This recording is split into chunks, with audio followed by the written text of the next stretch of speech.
होने लगे, इंसानियत अपनी आदत खोने लगे।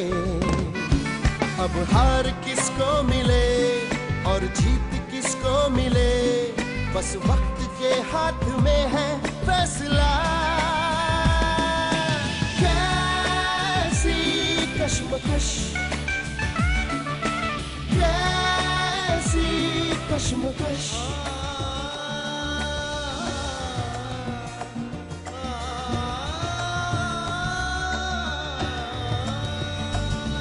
इस जिद भरी जंग का अंजाम किसको पता, बस वक्त के हाथ में है फैसला। कैसी कश्मकश, कैसी कश्मकश।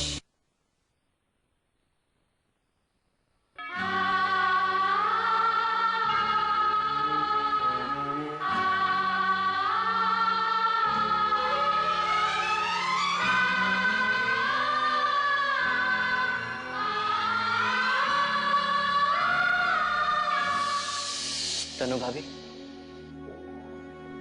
मिसेस ओबरॉय की बातें सोचकर परेशान है ना? नहीं आदित्य, उन्होंने तो जो कुछ भी कहा वो एक माँ के दर्द के अलावा और कुछ भी नहीं था। क्यों छुपा रही हैं? मैं क्या छुपा रही हूँ आदित्य? सच, आपको इस बच्चे के खोने का डर नहीं है? आज सिर्फ मिसेस ओबरॉय ये बातें कह रही है, कल को दुनिया न जाने क्या क्या कहेगी भाभी, तब आप क्या करेंगी? इस बच्चे को खो देंगी या दुनिया के सामने वो सच्चाई बताएंगी जो सागर तक सिमट कर रह गई? बोलिए भाभी, बच्चे को खोना पसंद करेंगी या लोगों को सच बताना कि सागर और कोई नहीं, साहिल भैया ही?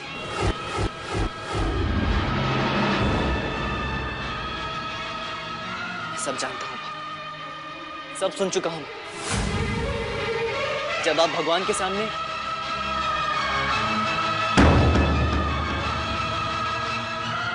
एक बात कहूं भाभी, भगवान भी उन लोगों का साथ देता है जो सच्चाई से लड़ना जानता है, सच्चाई से दूर भागना नहीं। आप तो सच्चाई से दूर भागे। मैं सच्चाई से भाग नहीं रही हूँ आदित्य, मैं तो बस साहिल की दी हुई कसम को निभा रही हूँ। उसने कहा था कि मैं ये बात किसी को ना बताऊं। तुमने तो किसी को नहीं बताया ना? नहीं, पर अब बताऊंगा। नहीं, तुम ऐसा कुछ नहीं करोगे। ये सच्चाई उसी दिन सामने आएगी जिस दिन साहिल खुद वापस आ जाएंगे। कब आएंगे वो? जब सब कुछ खत्म हो जाएगा तब? मैं नहीं जानती। अभी उन्हें बताइए यहाँ आपके साथ क्या हो रहा है। साहिल को सब कुछ पता है। पता है? तो सब कुछ जानते हुए भी वो आ क्यों नहीं रहे? मैं नहीं जानती। जानती हैं आप?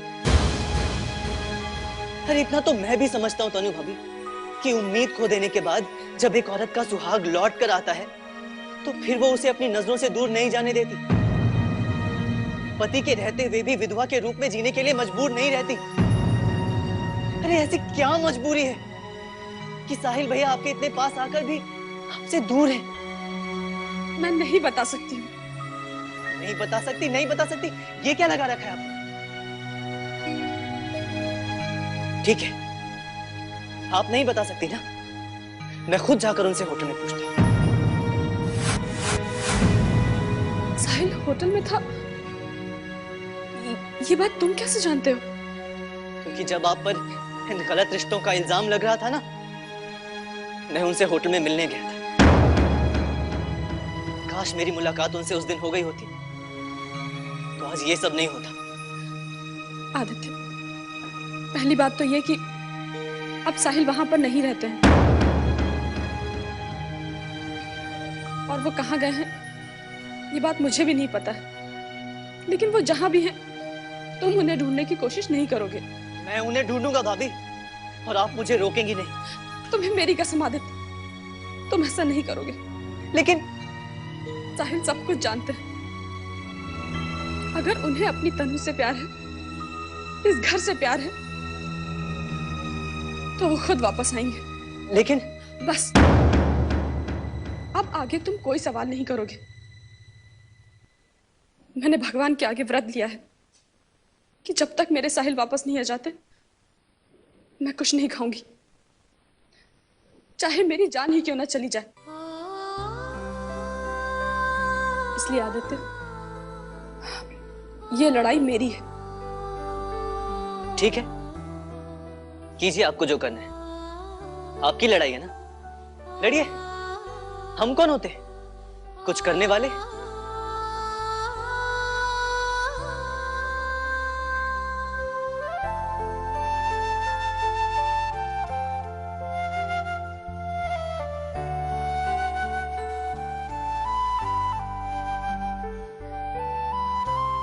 आदित्य, तुम्हारे दिल में मेरे लिए जो दर्द है, जो प्यार है, मैं उसे अच्छी तरह समझती हूँ। लेकिन क्या करूं? मुझे माफ कर देना।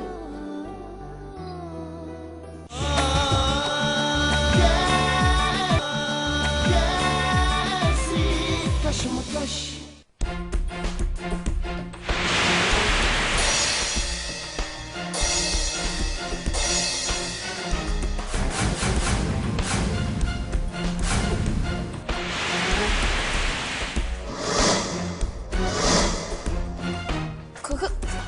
कौन हो तुम? दिखने में तो तुम साहिल जैसे लगते हो, लेकिन वो तो मर चुका है। जी हाँ मिसेज ओबराय, मैं साहिल हूँ। और ये आत्मा नहीं, मैं जिंदा आपके सामने खड़ा हूँ, इसलिए घबराने की जरूरत नहीं है। संभालिए खुद को। साहिल, तुम कहाँ थे इतने दिनों तक? मैं इतने दिनों तक कहाँ था, कैसा था, ये सब आपको बताने की जरूरत नहीं समझता मैं। लेकिन मैं इतना जरूर बताना चाहूंगा कि तनु ने मुझसे मिलने के बाद आपके बेटे विक्की से शादी करने से इनकार कर दिया है। तुमसे मिलने के बाद? मतलब तनु जानती थी कि तुम जिंदा हो? हाँ मिसेज ओबराय, और इतना तो आप जानती होंगी कि कोई भी औरत अपने पति के रहते हुए दूसरी शादी कैसे कर सकती है। लेकिन उसे मुझे तो बताना चाहिए था। मैंने मना किया था उसको बताने से। मना किया था? लेकिन क्यों? क्योंकि मैं चौधरी खानदान को सबक सिखाना चाहता था। वही चौधरी खानदान जिसके साथ आप मिलकर तनु के खिलाफ साजिश कर रही हैं। और आपने मोहरा बनाया मेरी पूर्वा को। देखो, अगर मैं गलत नहीं हूं तो तुम ही सागर हो, और तनु तुमसे ही मिलने जाया करती थी, तुम्हें ही कंपनी के रुपए दिया करती थी, और अब तुम्हारे ही बच्चे की मां बनने वाली है। लेकिन तुम्हारे इस खेल में मुझसे मेरा बेटा छिन गया। तुमने मेरे बेटे को मुझसे दूर कर दिया। अगर तुम उसे सच्चाई बता देते तो शायद उसके साथ ऐसा ना होता।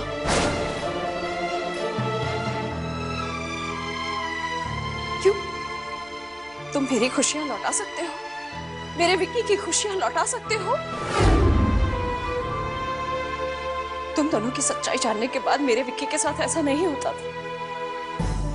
अगर तुम उसे सच सच बता देते वो भी समझ सकता था। इतने संस्कार तो थे उसमें कि वो तुमसे तुम्हारी तनु को नहीं छीनता। लेकिन तनु किन्ना को उसने धोखा समझ लिया। और समझ क्या लिया? तुम दोनों ने मिलकर उसे धोखा ही तो दिया। अगर तुमने उसे बता दिया होता तो खुशी खुशी तुम्हारी तनु को तुम्हें लौटा देता। तो उसे कितना गहरा सदमा नहीं लगता। ऐसा करना मेरी मजबूरी थी। तुम अपनी मजबूरी के लिए एक माँ से उसका बेटा कैसे छीन सकते हो? आज अगर आराधना जी जिंदा होती तो उनसे पूछते कि एक माँ का दर्द क्या होता है। कैसे वो तुम्हारे लिए तन्हाइयों में बैठकर आंसू बहाती रही। कैसे घुट घुट कर उन्होंने जिंदगी की आखिरी सांसें ली, और अब तुमने मुझे भी उन्हीं तन्हाइयों में धकेल दिया, जहां मैं अकेली बैठकर आंसू बहाती रहती हूँ, तरसती रहती हूँ अपने विकी के लिए। मैं इस आस में बैठी रहती हूँ कि कब मेरा बेटा विकी आकर मेरे गले लग जाएगा।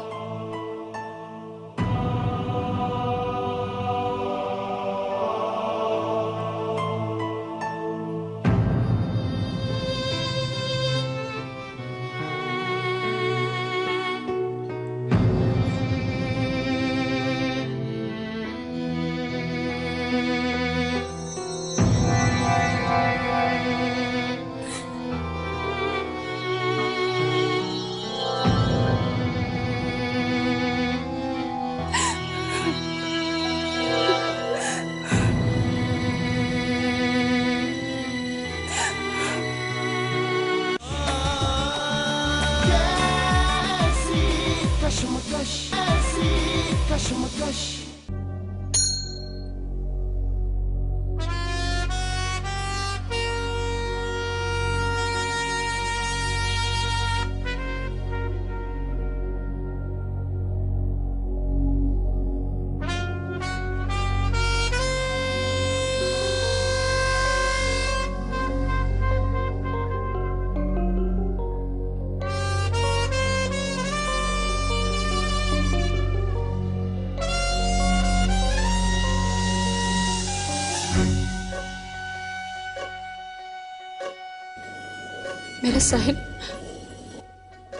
मेरा साहिल अभी तक नहीं आया। जय सुरवर पूजित जित दानव कलभा। चारों तरफ आपकी जय जयकार हो रही है, लेकिन एक लाचार औरत आपके सामने बैठकर रो रही है। नौमि श्री भगवंतम गणपति मति वरदम वरदंती मुखम सुमुखम सादर में करदम। मैं आपकी जय जयकार नहीं करूंगी और ना ही आपके सामने अब हाथ फैलाऊंगी, क्योंकि मेरी भक्ति हार चुकी है।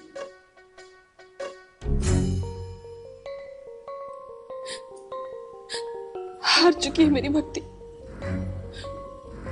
लेकिन मैं नहीं हारी हूं।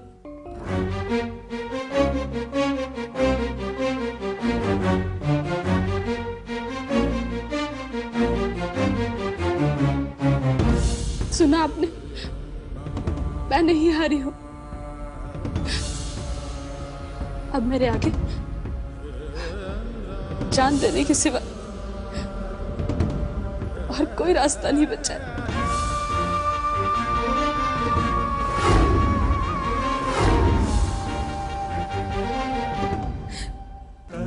और कोई रास्ता नहीं बचा।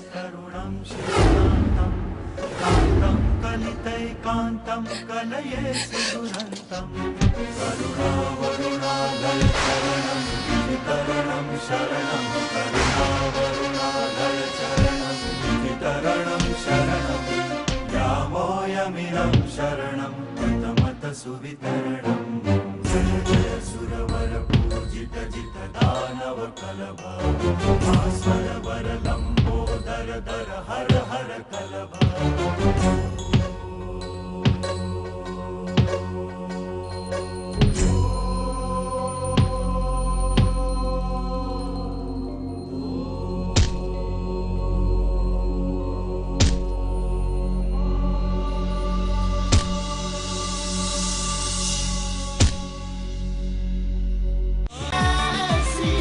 कश्मकश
तुल्य सखा त्वमेव विद्या तरुणं त्वमेव सर्वं मम देव कायेन वाचा मनसेन्द्रियैर्वा बुद्ध्यात्मना वा प्रकृति स्वभावात् करोमि यद्यत् सकलं परस्मै नारायणाय समर्पयामि अच्युतं केशवं रामनारायणं कृष्णदामोदरं वासुदेवं हरि श्रीधरं माधवं गोपिकावल्लभं जानकीनायकं रामचन्द्रं भजे हरे राम